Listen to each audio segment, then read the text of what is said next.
Hello guys, স্ক্রিনে যে ছবিগুলো দেখতেছেন সেরকম ছবি আপনারা কিভাবে বানাবেন, মানে ক্রিকেট রিলেটেড ছবিগুলো আপনারা কিভাবে বানাবেন সেগুলো আজকে ভিডিওতে আপনাদেরকে দেখিয়ে দিব। কিছুদিন আগে ফুটবল নিয়ে কিভাবে ইমেজ ক্রিয়েট করবেন সেটা দেখিয়েছিলাম, কিন্তু আপনারা অনেকে প্রশ্ন করছিলেন যে ভাই আমরা তো ক্রিকেট প্রেমী মানুষ, আমরা ক্রিকেটের ছবিগুলো কিভাবে এডিটিং করব নিজের পিক দিয়ে সেগুলো দেখিয়ে দেন। তো আজকের এই ভিডিওতে আপনাদেরকে সেটাই দেখিয়ে দিব। তাহলে চলুন বেশি দেরি না করে আজকে ভিডিওটা শুরু করা যাক। ওকে গাইজ, প্রথমে আমরা চলে আসবো গুগল ক্রোম ব্রাউজারে, দেন আসার পর এখানে সার্চ বারে লিখবো গুগল জেমিনি, দেন লিখে সার্চ করে দিবেন।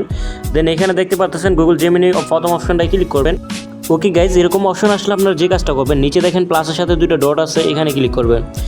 দেন 2 নাম্বারটা ক্লিক করবেন, ক্রিয়েট ইমেজ এখানে ক্লিক করবেন। দেন প্লাস আইকনে ক্লিক করবেন, আপলোড ফাইল এখানে ক্লিক করবেন। দেন ফটো অ্যান্ড ভিডিও এখানে ক্লিক করবেন। আমরা পছন্দ মতো একটা পিক এখান থেকে সিলেক্ট করে নিয়েছি। দেন আপনার পিকটা এখানে সিলেক্ট করে নেবেন। দেন এখানে প্রম্পটের জায়গায় আপনি একটা প্রম্পট দিয়ে দিবেন। ওকে, আমি একটা প্রম্পট দিয়ে দিয়েছি। এখানে আমি কিছু চেঞ্জেস করবো, যেরকম মনে করেন এখানে দেখেন ইউর নেম, এখানে আপনি আপনার নামটা দিয়ে দিবেন। এক্সাম্পল হিসাবে এখানে আমি আমার নামটা দিয়ে দিলাম মাইটেক। দেন মাইটেক দেওয়ার পর এখানে দেখেন জার্সি নাম্বার আপনাকে দিতে বলতেছে, এই যে দেখেন জার্সি নাম্বার। এখন আপনি জার্সি নাম্বারও দিতে পারেন, যেমন আমি মনে করেন এক্সাম্পল হিসাবে 999 দিয়ে দিলাম। 999 দেওয়ার পর এখন দেখেন একবারে সামনে দেখেন ইউর নেম, এখানেও আপনি আপনার নামটা দিয়ে দিবেন। আপনি আপনার মতো করে এখানে এডিটিংটা হালকা পাতলা করে নেবেন। দেন করে নেওয়ার পর আর কিছু করলাম না, জাস্ট আপনাদেরকে দেখানোর জন্য হালকা পাতলা একটু এডিটিং করলাম। দেন এখানে আপনারা আপলোড করে দিবেন। ওকে গাইজ, এখানে দেখতে পাচ্ছেন খুব সুন্দরভাবে আমাদের এখানে কিন্তু পিকটা তৈরি হয়ে গেছে। আর দেখতে পাচ্ছেন আমাদের বাংলাদেশের একটা লোগো তৈরি হয়ে গেছে। এখন আমি আপনাদেরকে দেখাবো যে কীভাবে ইন্ডিয়ার লোগো তৈরি করবেন। সেই জন্য আবারও প্লাস আইকনে ক্লিক করবেন, ফাইলে ক্লিক করবেন, দেন ফটো অ্যান্ড ভিডিওতে ক্লিক করবেন। ওকে, আবারও আমি আমার পিকটা এখানে সিলেক্ট করে নিলাম। দেন এখানে আমরা ইন্ডিয়ার প্রম্পটটা এখানে দিয়ে দিব। সো এখানে ইন্ডিয়ার প্রম্পটটা দিলাম।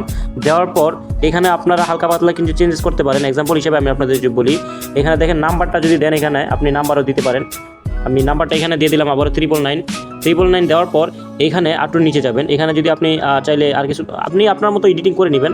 তার আমি এডিটিং করলাম না, আমার কোনো প্রয়োজন নাই, জাস্ট এখানে আমি আপলোডে ক্লিক করে দিলাম। ওকে গাইজ, এখানে দেখতে পাচ্ছেন খুব সুন্দরভাবে আমাদের এখানে কিন্তু ফটোটা তৈরি হয়ে গেছে। দেখেন এখানে অনেক সুন্দরভাবে কিন্তু ফটোটা তৈরি হয়েছে। দেন আমরা আবারও পাকিস্তানের একটা লোগো তৈরি করবো, সেই জন্য আবারও এখানে ক্লিক করবো। সেম টু সেম একইভাবে আপনারা জাস্ট প্রম্পট দিবেন। ওকে, আমাদের এখানে ফটো আপলোড করা শেষ। দেন আমরা এখানে প্রম্পটটা দিয়ে দিব। ওকে, প্রম্পট দিলাম। দেওয়ার পর এখানে আপনি আপনার মতো এক্সাম্পল মানে যে কোনো আপনি চেঞ্জ করতে পারেন। যেমন জার্সি নাম্বার এখানে দেওয়া আছে, জার্সি নাম্বার চেঞ্জ করতে পারেন, নাম চেঞ্জ করতে পারেন। এটা আপনার ইচ্ছা মতো দিয়ে দিবেন, আমার কোনো কিছু চেঞ্জ করার দরকার নেই। আমি জাস্ট এখানে আপলোড ক্লিক করে দিলাম।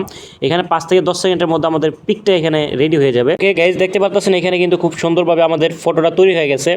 এরকম ফটো যদি আপনারা আরও এডিটিং করতে চান বা এরকম রিলেটেড ভিডিওগুলো আপনারা যদি আরও চান আমাদের থেকে, অবশ্যই আমাদের ইউটিউব চ্যানেলটাকে সাবস্ক্রাইব করে দিবেন।